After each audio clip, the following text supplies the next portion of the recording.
La résistance a pris contact avec moi, un gars de la résistance, pour récupérer ce matériel dans la planque. Je lui ai donné tous les renseignements et voilà, le temps a passé. Ils ont vu que j'étais une jeune fille toute jeune et que j'avais gardé le secret. Et alors ils ont pris avec moi car ils ont compris qu'ils pouvaient tirer service de mon silence. Et c'est comme ça que je suis devenue agent de liaison.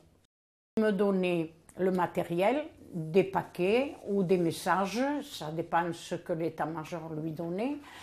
Moi, j'étais en vélo, j'avais un panier sur mon porte-bagages où je mettais des fruits et des légumes de saison. Et dessous, ça me servait pour cacher les paquets que je devais remettre dans les maquis. J'avais 3 maquis, 2 maquis français et un maquis espagnol. Les guerrilleros, la 3e brigade des guerrilleros.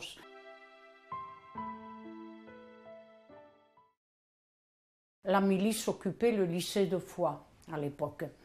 Ils nous ont gardés une journée et puis ils ont appelé la Gestapo. La Gestapo allemande est arrivée, nous a pris, nous a emmenés à la prison de Foix. On m'a fait subir 7 interrogatoires à plusieurs jours de différence. On venait me ramener à la prison, on venait me chercher pour l'interrogatoire. Et là, les interrogatoires, j'appelle musclés, car j'ai été fouettée et cravachée.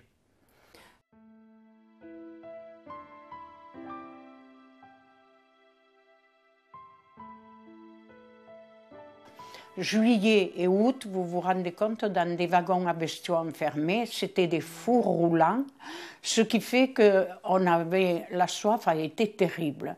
Moi, j'ai souffert de la faim et de la soif, et croyez-moi, je peux le dire, que la soif, c'est plus terrible que la faim encore. Et il y a des hommes dans les wagons qui étaient entassés, une centaine dans chaque wagon. Il y en a qui sont devenus fous, ils se sont entretués.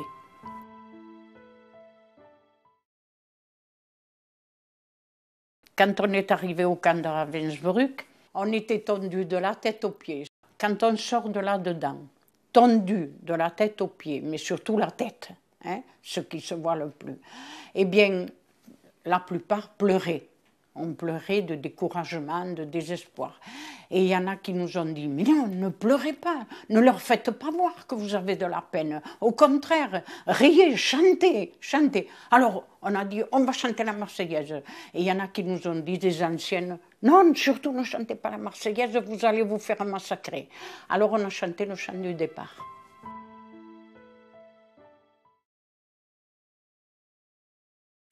Et nous partons en marche forcée sur les routes.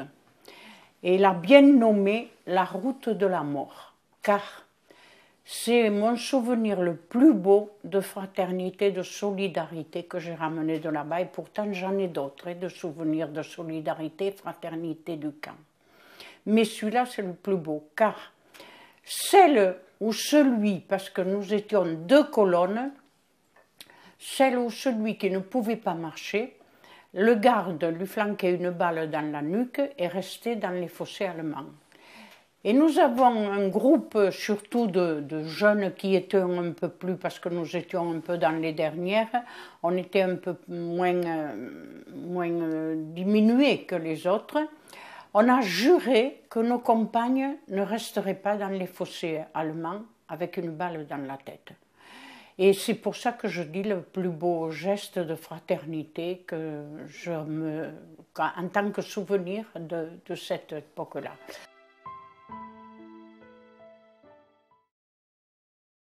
Vous voyez derrière vous, c'est les crématoires, là où il y a les grandes cheminées. Et je voyais sortir de ces bâtiments, il y avait des rails qui étaient posés, qui venaient jusque-là, et des hommes qui sortaient avec des wagonnets, et que moi j'ai cru que c'était de la terre. Alors je dis aux anciennes qui étaient avec moi, qui travaillaient avec moi, je leur dis, mais qu'est-ce qu'ils font ces hommes? Ils portent de la terre qui verse dans le lac. Et on m'a dit, grosse bêtasse, c'est pas de la terre, c'est les cendres du crématoire.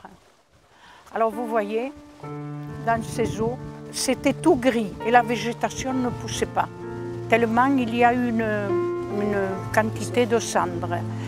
Et là, j'ai des compagnes à moi qui sont là, les cendres. C'est pour ça que je reviens avec beaucoup de peine à Ravensbrück.